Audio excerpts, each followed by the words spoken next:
कुछ ही समय में बली और व्रती ओली के बॉर्डर तक पहुंचने वाले थे। बली की बातों ने व्रती को काफी अफेक्ट किया था। वो कहती है, कैलाश भैया इतने बड़े इंसान हैं, वो एक राजा के बेटे हैं। ऐसा उन्हें देखकर कोई अंदाजा ही नहीं लगा सकता है। इतने सिंपल और आम, जैसे आपके पड़ोसी ही हों। इनके पिता कैसे राजा होंगे, यह इन्हें देखकर ही समझा जा सकता है। अपने हाथ में रखे सील को देखते हुए व्रती कहती है, हम उनका यह एहसान कैसे उतार सकेंगे बली? गाड़ी चलाता हुआ बली कहता है, हमारी आखिरी मुलाकात में कैलाश ने मुझसे कहा था कि बली यह हमारी आखिरी मुलाकात है। मुझे डर है व्रती कि कैलाश से हम अब दोबारा कभी नहीं मिल सकेंगे। बली की बात सुनकर व्रती को निराशा होती है। उनका बेटा गहरी नींद में था और गाड़ी तेजी से आगे भाग रही थी। बली को आगे का रास्ता कुछ कच्चा दिखाई पड़ रहा था। कच्चे रास्ते में गाड़ी चलाते हुए बली अपनी जीप को वहां तक चला कर ले जाता है जहां तक मुमकिन था। पर एक समय ऐसा आता है जहां से जीप को आगे नहीं ले जाया जा सकता था। बली और व्रती को मजबूर होकर जीप को वहीं छोड़ना पड़ता है।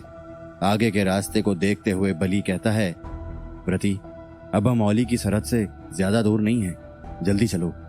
बली ने अपने सोते हुए मुन्ने को खुद लिया हुआ था और साथ ही 2 बैग्स में से एक उठा रखा था। व्रती भी एक बैग उठाए बली के पीछे चलने लगती है। इधर कैलाश भी खुद को बॉर्डर के काफी पीछे लाकर अक्षत और खुद को असली आकार में ले आया था। अब उसे कम से कम चूहे और सांपों से डरने की जरूरत नहीं थी और बॉर्डर पर तैनात सैनिक भी उसे देख नहीं सकते थे। यहाँ कैलाश कुछ समय के लिए ही सही सलामत सैनिकों की ड्यूटी चेंज होने का वेट कर सकता था। रात आगे बढ़ रही थी, जिसके साथ ठंड भी ज्यादा बढ़ गई। कैलाश ने ऐसे कपड़े पहन रखे थे जिससे उसे रात की वो कड़ाके की ठंड परेशान ना कर सके। अमिराज का जादुई घोड़ा अक्षत भी पास ही खड़ा था। उसके आकार और गरिमा को देखकर कैलाश का मन भाव विभोर हो रहा था। उसे इस बात की बेहद खुशी थी कि अमिराज के बाद कैलाश ही था जिसे अक्षत ने खुद पर सवारी करने का मौका दिया था। उसके पिता राजा दक्ष भी ऐसा करने में नाकाम रहे थे। कैलाश यह बात अपने पिता को बताना चाहता था, पर वो ऐसा कर नहीं सकता था। उसने इस मिशन की शुरुआत से ही अपने पिता को इसके बारे में कुछ भी नहीं बताया था। उसके मैथल जाने के बारे में भी अभी उन्हें पता नहीं था। उसने वहां अपनी और नीरा की जान कैसे बचाई थी, उसके बारे में उन्हें बताना तो खतरे से खाली नहीं था। राजा दक्ष को अगर पता चल जाए कि कैलाश ने अमिराज के मिशन को पूरा करने में नीरा की जान भी खतरे में डाल दी थी, तो हो सकता है वो उसे कभी माफ नहीं करते। कैलाश एक गहरी सांस लेता है और आसपास के एरिया में अपनी नजर दौड़ाता है। वो इस मिशन के बारे में ही सोच रहा था। शायद ये कैलाश का अब तक का सबसे बड़ा और लंबा मिशन था, जिसकी शुरुआत कैलाश और नीरा के मैथल जाने से हुई तो थी, पर ना जाने उसके बाद कैलाश ने किन किन खतरों का सामना किया था। इस दौरान उसने कुछ नए रिश्ते भी बनाए थे, बली और व्रती के परिवार के साथ। उनके बारे में सोचते हुए कैलाश के चेहरे पर एक मीठी सी खुशी झलकने लगती है। कैलाश को पता था कि उसके दिए हुए सील की वजह से बली और व्रती को कम से कम यह बॉर्डर क्रॉस करने में कोई दिक्कत का सामना नहीं करना पड़ेगा। वो उसे दिखाकर आराम से ओली में प्रवेश कर सकते थे और उसके बाद उनकी लाइफ आसान हो जाने वाली थी। ये सोचकर कैलाश खुद से कहता है, पर पता नहीं अब मेरा क्या होने वाला है। मैं आखिर किस तरह अमिराज तक पहुंच पाऊंगा। इधर विकराल की पूरी टीम भी रोड से आगे बढ़ रही थी। गाड़ी के अंदर बैठा विकराल का साथी कहता है, सर अब तक तो बली का कोई नामो निशान नहीं है। हम तो ओली की सरहद तक आ गए हैं। विकराल की आंखें रोड पर ही टिकी होती है। वो कहता है, इसीलिए मुझे यकीन है कि बली को किसी न किसी की मदद मिली है। संभाला से उसका गायब हो जाना और अब तक दिखाई ना देना यही साबित कर रहा है कि उसके पास कोई ना कोई साधन जरूर होगा। पर सर वो ओली की ओर क्यों जाएगा? वो तो किसी दूसरे प्रांत की तरफ भी भाग सकता है। वो अंगीरा की ओर भी तो जा सकता है। विकराल का दूसरा साथी कहता है। उसकी बात पर एक और पॉइंट जोड़ते हुए तीसरा साथी कहता है, सर हमने बहुत बड़ा रिस्क लिया है। संभाला में हम सबको महाराज जान से मार देंगे अगर उन्हें पता चल जाए कि हम क्या कर रहे हैं। विकराल कहता है, कल तुम सबने देख लिया है कि क्या हुआ था। महाराज के घोड़े को चुरा ले जाना किसी के बस की बात नहीं। यह काम अमिराज का ही है। जिसके बाद कैलाश और बली का सीधा गायब हो जाना उन दोनों का इसी बात से कहीं ना कहीं रिश्ता जोड़ता है। विकराल की गाड़ी भी कच्चे रास्ते तक आ जाती है। ड्राइवर विकराल से कहता है, सर यहाँ से तो रास्ता ही खत्म हो गया है, अब क्या करें? जितना हो सके गाड़ी आगे लेकर चलो। ड्राइवर अपने बॉस के ऑर्डर फॉलो करते हुए वैसा ही करता है जैसा उससे कहा गया था, और थोड़ी ही देर में विकराल और उसके साथियों को एक गाड़ी दिखाई देती है। विकराल कहता है, गाड़ी रोको तुरंत। वहां से बाहर कूदते हुए विकराल भागकर उस पागड़ गाड़ी के पास जाता है। उसके हाथ में गन थी और वो पूरी तरह से अलर्ट था, पर बली तो वहां से जा चुका था। विकराल की पूरी टीम उस गाड़ी को घेर कर उसका मुआयना करती है। विकराल गाड़ी की रजिस्ट्रेशन प्लेट देखता है। विकराल कंफ्यूज होते हुए कहता है, गाड़ी तो अंगीरा की है, यह बात कुछ समझ नहीं आ रही। तभी गाड़ी के बोनट पर एक आदमी हाथ रखता है। गाड़ी का इंजन अभी भी गर्म था। वो विकराल से कहता है, सर इतनी ठंड में भी गाड़ी का इंजन गर्म है, हो ना हो वो लोग ज्यादा दूर नहीं गए होंगे। पीछे के गाड़ी वालों के साथ एक आदमी दूरी बनाकर चले, हमें सीधा निकलना होगा, वक्त कम है, बॉर्डर पास ही है। विकराल अपनी टीम से कहता है और ऐसा ही किया जाता है। एक आदमी पीछे से आई हुई गाड़ियों की ओर भागता है और दूसरी ओर विकराल की पूरी टीम उसके पीछे भागती है। इधर संभाला के महल में सबल के कक्ष में परब मौजूद था। सबल के चेहरे पर प्रतिशोध की आग जल रही थी। वो परब से कहता है, उन लोगों का पता चला? परब कहता है, महाराज अपनी पूरी टीम को मैंने उन दोनों के पीछे लगा दिया है।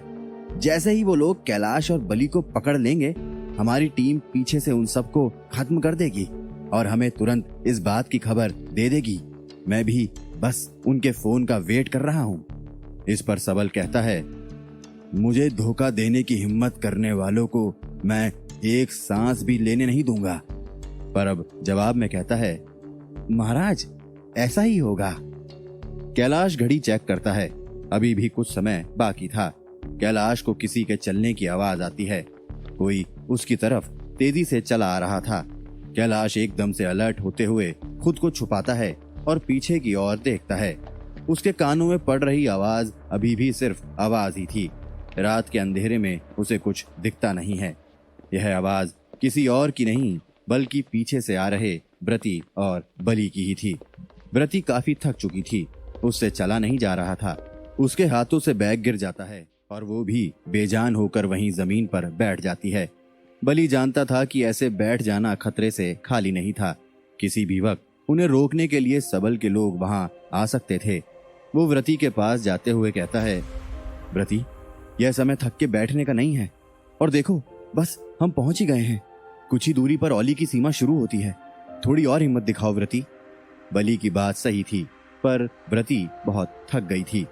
बली उसे फिर कहता है, व्रती तुम्हें मुन्ने की कसम, अगर हम औली नहीं जा पाए तो सब कुछ खत्म हो जाएगा।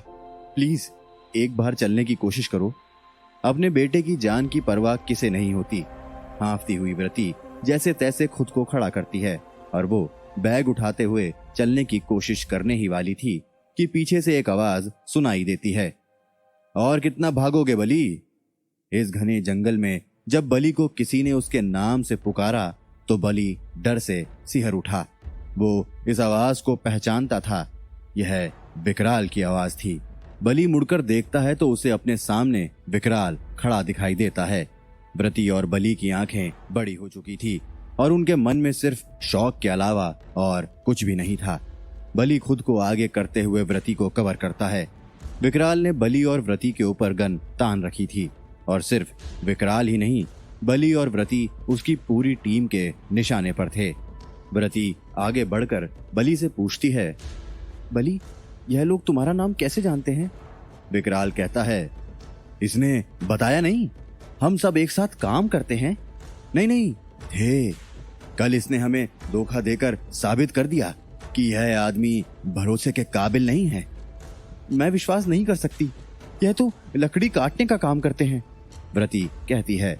विकराल मुस्कुराते हुए अपने आदमियों की ओर देखता है और फिर व्रती से कहता है, अपने पति पर इतना भी भरोसा ठीक नहीं।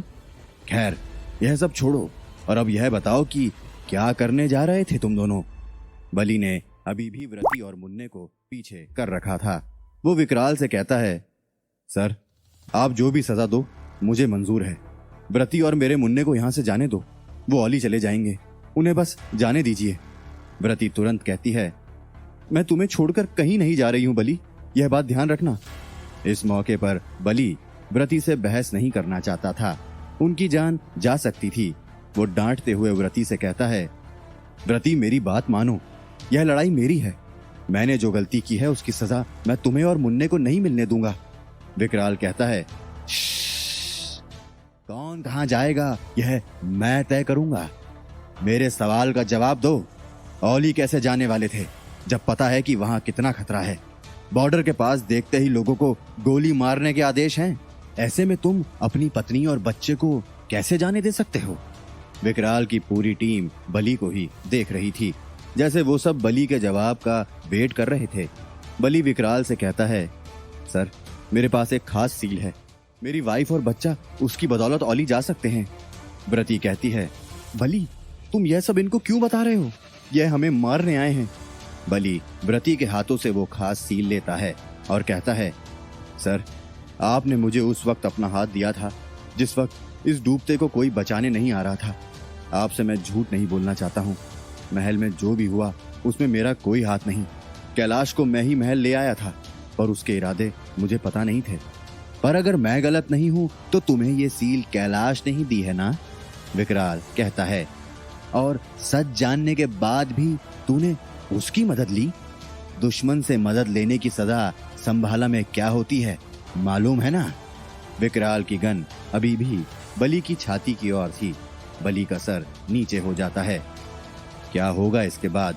क्या विकराल बली और व्रती को मार डालेगा या फिर उन्हें वापस संभाला ले जाया जाएगा, जहां बली को फांसी पर लटका दिया जाएगा, या कैलाश का वहां होना कुछ और ही समीकरण तैयार करेगा? जानने के लिए जुड़े रहिए हमारे साथ।